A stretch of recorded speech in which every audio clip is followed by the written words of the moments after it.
मित्रांनो मित्रांनो लग्नानंतर काही दिवस सुरळीत जातात असे वाटत असते.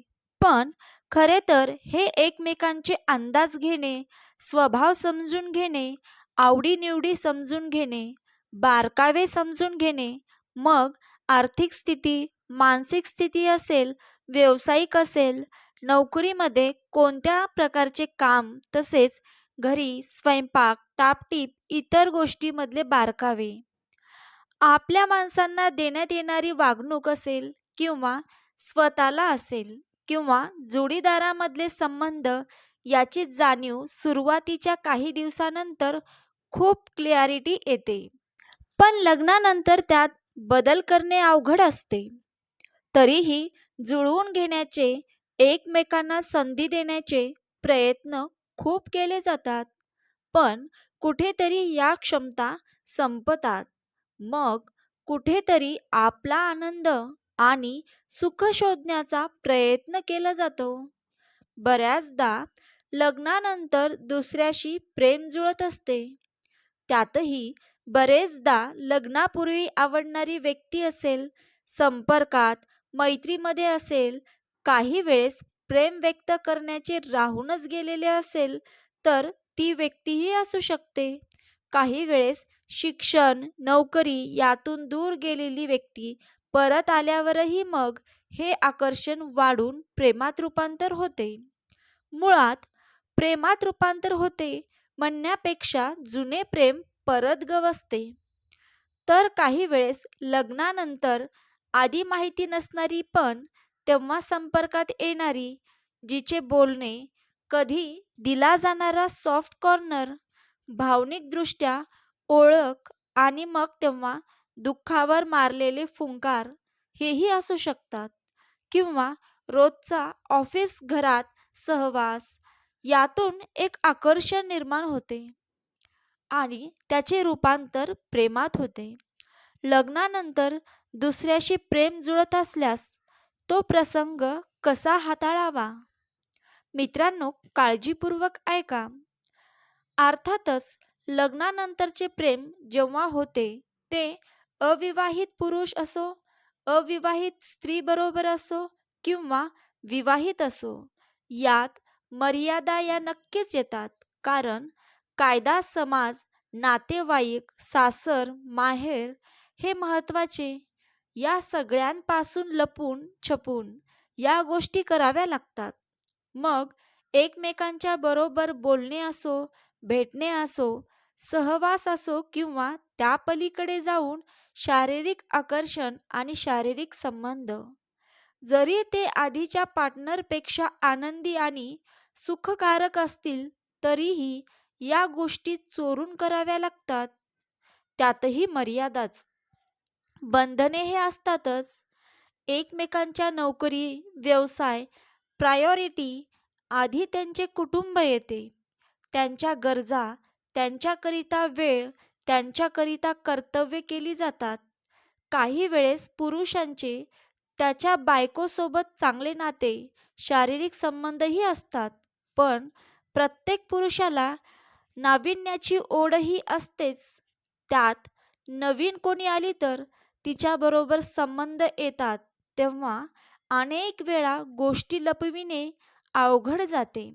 जसे बायकोसोबत नाते चांगले असते, त्यामुळे आधीपासून सगळ्या गोष्टी तिला माहिती असतात. जसे ऑफिसची वेळ, सुट्ट्या, मित्रमैत्रिणी, ऑफिसची कामे. कधी यापूर्वी टूर नसते, मग अचानक का सुरू झाली? कपडे धुताना बारकाईने लक्ष असतेच, त्यातूनही असे काही अचानक लक्षात येते. मोबाईलवर लक्ष असते, मोबाईलवरचे मेसेजेस वाचले जातात. अशा वेळी शंकेचे रूपांतर खात्रीमध्ये होतेच. त्यामुळे लग्नानंतर दुसऱ्याशी प्रेम जुळत असल्यास तो प्रसंग हाताळणे तसे अवघड असतेच. प्रत्येक पाऊल खूप काळजीपूर्वक आणि डोळसपणे उचलावे लागते. अन्यथा एकदा का खात्री पटली की मग परत विश्वास पटवून देणे खूप अवघड नाही, अशक्यच असते. म्हणून खूप जपून किंवा मर्यादा ठेवूनच पुढे जावे लागते.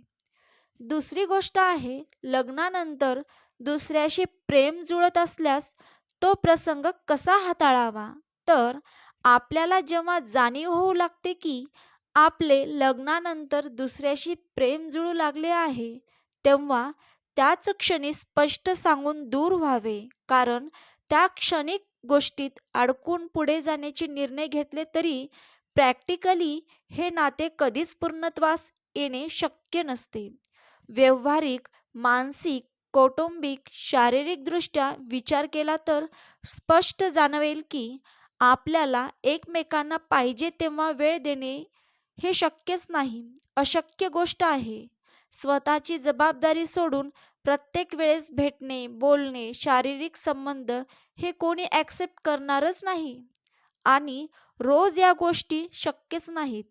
कितीही जवळ आले तरी दूर जाणारच. दिवसभर एकत्र असतील तरी रात्री घरी जाणारच. आज नाही तर उद्या तरी. या मर्यादा शिवाय आर्थिक भारही कोणी उचलणार नाही. नोकरी नसेल, व्यवसायात तोटा असेल, गृहिणी असेल तर पैशाच्या जबाबदाऱ्या कोण घेणार आणि का घेणार? पुरुष त्याच्या घरी बायकोकरिता करेल, तिला महिन्याच्या महिन्याला पैसे देईल खर्चायला, पण या दुसऱ्या स्त्रीला तो का देईल? घर चालवणार बायको, मुले, त्यांची खर्च याची जबाबदारी असताना त्याच्या सुखाचा विचार करणार.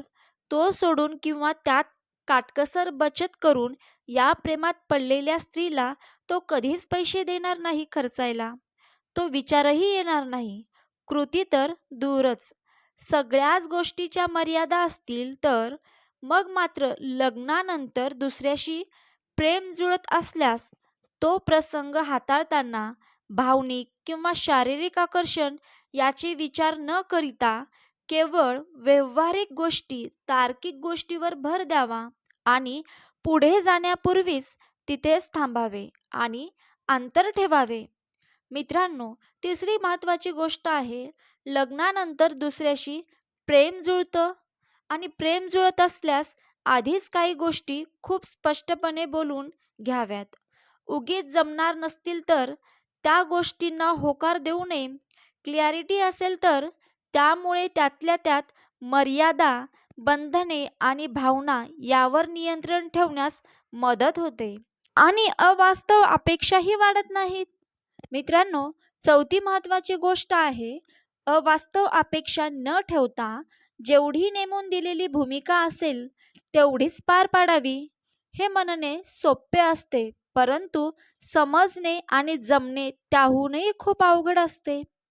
तर पाचवी महत्त्वाची गोष्ट आहे, लग्नानंतर दुसऱ्याशी प्रेम जुळत असल्यास आणि घरी कोणतेही बदल घडणे शक्य नसल्यास सरळ सर्वांना विश्वासात घेऊन स्पष्ट आहे ते सांगावे. त्याचे खरे कारणही सांगावे. त्यावरून घरचे जो निर्णय घेतील त्यानुसार वागावे.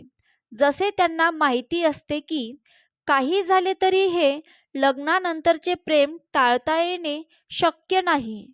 ते नाते खूप पुढे गेलेले असते आणि तेव्हा स्पष्टता, पारदर्शकता ठेवा. तो प्रसंग कसा हाताळावा यावरही आहे. कदाचित अपमान होईल, घरातून बाहेर काढले जाईल, घटस्फोट किंवा मग आहे हे असेच चालू ठेवायचे. पण कोणतेही नाते नाही, मग फिजिकल असेल किंवा मानसशास्त्रीयदृष्ट्या जे त्या क्षणी एकमताने निर्णय होतील ते स्वीकारले पाहिजे. कोणताही प्रसंग हाताळताना सारासार विचार करणे गरजेचे आहे. प्रॅक्टिकल गोष्टींचा विचार करा आणि बऱ्याच छोट्या मोठ्या विचारांचा आणि विचारांना प्राधान्य देऊन ते हाताळावे लागेल. तर मित्रांनो, एवढ्या भानगडी करण्यापेक्षा मी तर म्हणेल या भानगडीत न पडलेलंच बरं.